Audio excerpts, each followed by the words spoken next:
Welcome to St Mary of the Angels and Holy Family Churches. In this video we're going to give an overview of our plans for social distancing and safe conduct in both of our churches. There are general principles that we'll discuss in this video that are applicable to both.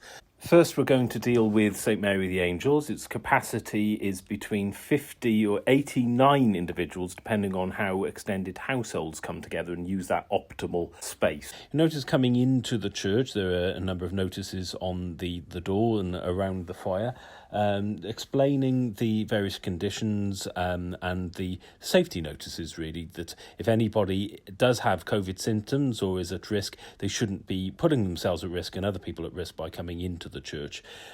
We do ask people to be sensible about that and consider it.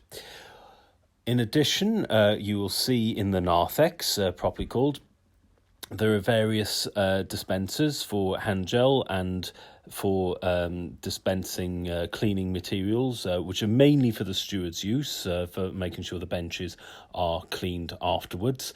But we do ask visitors to make sure that they do sanitise their hands on entry to the church. And if they wish to have a mask, we do have face masks available, but we have every intention on maintaining 2 metre safe distances, so there shouldn't be an absolute requirement for that.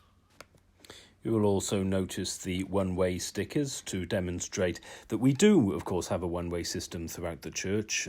And both churches have a very similar principle, and there are slight differences which we will examine later. You notice the font is devoid of water, so please do not touch any surfaces such as that because there's no need. There is no holy water available. Obviously, it's a source of potential contamination as well. We do ask then that you be directed by the stewards to the most appropriate place, depending on whether you're with a group or in a couple or as an individual. There are specific seating areas in the church which have been marked out for particular appropriate use in those cases. The sides of the church are being reserved for larger groups who are in an extended household, and the central wings for other individuals. You'll notice also on the benches that there are marks, there are ticks and crosses for general individual information as to if there are people outside extended households who wish to sit there as individuals. It makes it a bit clearer as to those social distanced areas. That doesn't really apply so much if there's a larger group there. In fact, the larger group can take up an entire bench as long as they are a part of that extended household and as long as they maintain a distance to others. At communion, then, we have allocated numbers to particular areas of benches. In St Mary's, there are 4 main areas, obviously. So we'll just go through the process and the order in which people are invited to leave their benches to receive communion if they wish to do so. Of course, they don't have to. They can stay in their bench if they wish. The obstacles, the obstructions obstructing the way by the font will be moved, and that area will become a temporary one-way system. The stewards will go to the front. The more stewards, the better in this case. If we have more stewards, they will go to the front to help direct those in those individual areas. The first area, which is on the north side of the church, will go first in an orderly fashion, ensuring social distancing. Then there is a second area that steward will look after. If there's only 3 stewards, that steward will look after the 2 main areas. The third area on the south side, or the right side as you come into the church, will be asked to go next, just so that there's no obstruction with the one-way system. And then the last area, of course, will be the 4th area, and everybody will be asked to calmly and orderly leave their benches if they so wish to receive communion. The stewards can then receive communion afterwards. The same principle is going to be used for the dismissal, for leaving the church. Those four main areas are going to be managed by the stewards again. The first area will be asked to leave first, and we do ask people please to leave promptly. We can't allow people to be staying in the church to chat and catch up with people. We do ask people to leave out. There is one exit. In case of fire, that's completely different. Any exit that is safe to use is appropriate. Before the dismissals, the stewards would have moved the tables which formed the original obstruction at the back, and to stop people from using that back aisle again to gain re-entry into the church. There's also going to be some baskets at the back of the church for those who are unable to contribute via a standing order to the maintenance of the parish, and those will be dealt with appropriately. You'll see that the one-way system leads to the exit, which will be propped open permanently during the use of the church to allow airflow, and also to make sure that there's no unnecessary touching of door handles and other surfaces. You'll also notice that the various chapels throughout the church are also closed to public use. So please, we do ask people to abide by that. If we move on to Holy Family, then the capacity is a little smaller. It's 18 to 35, again depending on how extended households work. You'll see there are three main sitting areas in this case, but very similar principles to St Mary's, just a smaller scale. So families can make use of various different areas. The particular appropriate area really is the middle for families, maybe 4 to 5, depending on how much space is required in that case. Communion takes the same general principle of St Mary's, 3 distinct areas. Again, those will be advised and guided by stewards, who are requested then to receive communion after the congregation has received, and they will encourage and guide the various different blocks to follow the one-way system to receive communion. There will be a pre-jure in both churches between the priest and the communicant to ensure adequate distancing. And again, the same basic process that we saw in St Mary's, just slight subtle differences. And the main difference actually with Holy Family is that they're going to be people on the sanctuary and in 2 distinct groups. And we do ask them in that case to please stay in situ, and the priest will then take them communion at that point. Again, before the stewards come up to receive communion themselves.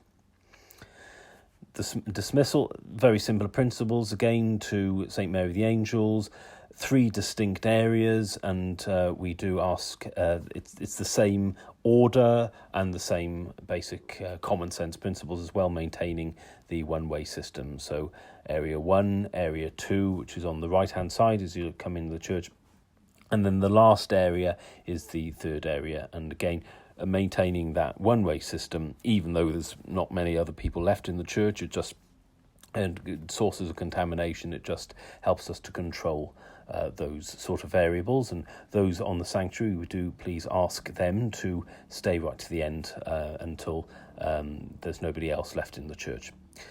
But again, we do ask people to leave promptly. We now move on to the subject of funerals and discussion of the subtle differences, especially at the beginning and the end, between a funeral mass, requiem mass, a funeral service, and a normal Sunday mass.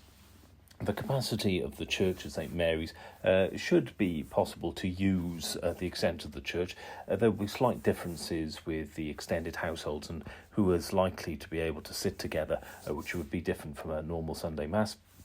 Holy Family, we are restricting the numbers because of the size of the church to 30 at the moment, and there will be slight challenges and a need to be flexible and to see how things go. But by and large, we would ask people to be seated apart from the immediate family. And again, there might be different possibilities of how to put people together as extended households at a funeral where people are more likely to be related to each other. And we would ask then for everybody to be in place until the the coffin is welcomed at the door, met at the door, and the immediate family are welcome to follow the coffin in. All bearers then, whether they're funeral directors or family, will be asked to either sit down or to return to the back via the one-way system. If communion is going to be received by any of the guests of the family members, of course that's fine. It would be useful to have some idea in advance the numbers, the proportion who will be receiving communion, so that we can cater for this with our stewards. And if it's a small number, it might make more sense for those to be sat in a particular area, just to make it easier for the stewards to guide those individuals to receive. At the exit then, most of it will continue as normal, of the whether it's a mass or a service, but then we, instead of going all the way around the one-way system, in this case the bearers will bring the coffin back the way it came, with the immediate family following, but we do again ask everybody else to stay in place. Holy Family, the same principles apply. So the coffin will be brought in one way. Of course, we have to turn it round because of the space available in this case. But again, as with St Mary's, it will come out the same way it came in, through the normal main entrance of the church.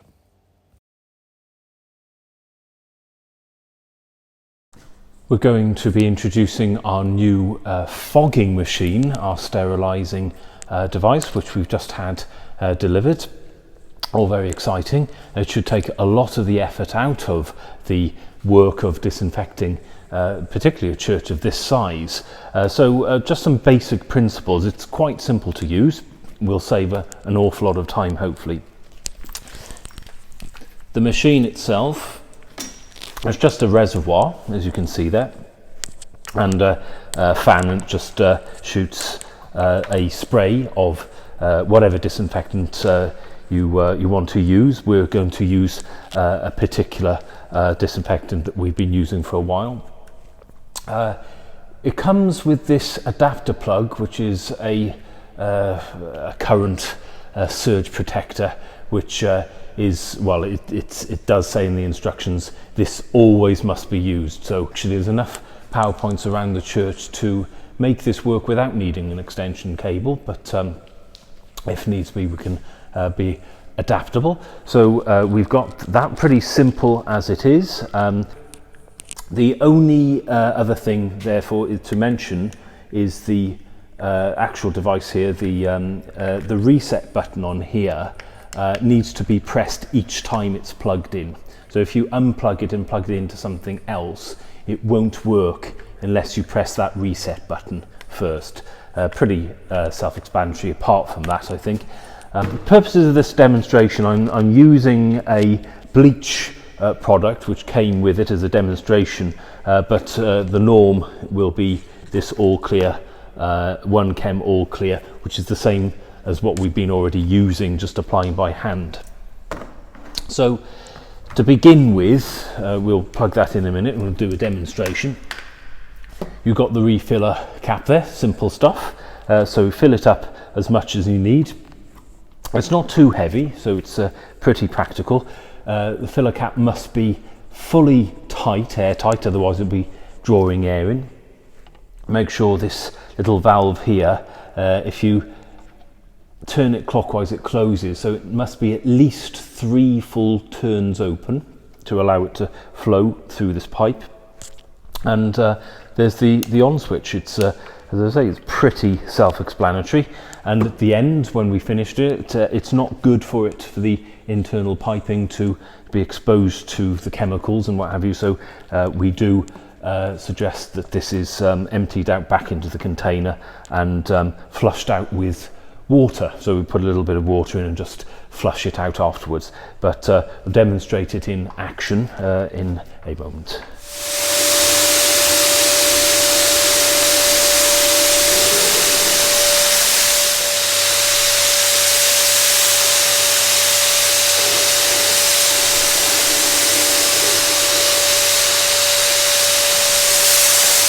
Regular use, would be using apron and the face shield or the mask if you prefer. But we're not talking about prolonged exposure to this. We're talking about a minute really to cover a large bench area. So you shouldn't be in a position where you're exposing yourself to large amounts of the substance. So after the initial spray, we would expect people to remove themselves from that area, close the door of the church as it is in Holy Family, the glass doors, and leave that settle. But we're not advocating anybody staying in that situation for longer than a minute or two. Any discomfort or any issues, obviously, remove yourself from that situation immediately. But we're not using high caustic chemicals that are high risk. Of course, if you do have any discomfort, do report it and as an issue, and remove yourself into fresh air immediately.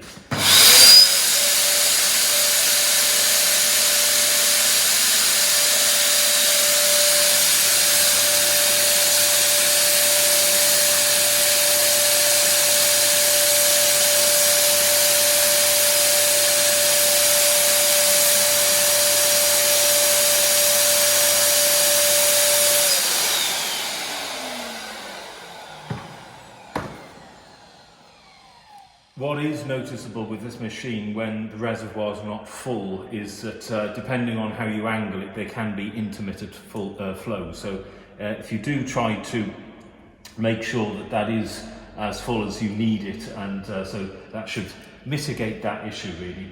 But as I say, it should only really be a matter of a minute spraying an area and moving on, and then removing yourself from that area as quickly as possible.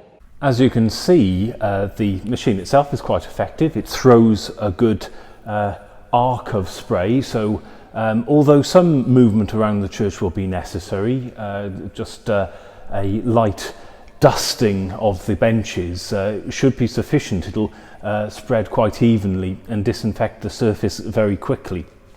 So just recommend going around the main bench areas, and it should project itself quite well. Only thing obviously to be careful of, especially around, you've got St Mary's and you've got in Holy Family, either works of art or statues and things that don't necessarily react well to chemicals. So just a bit of common sense, just be careful of what you direct it to, and try not to point it towards things like the Stations of the Cross and statues and anything that obviously wouldn't take kindly to that sort of abrasive chemical. So just direct it at the benches.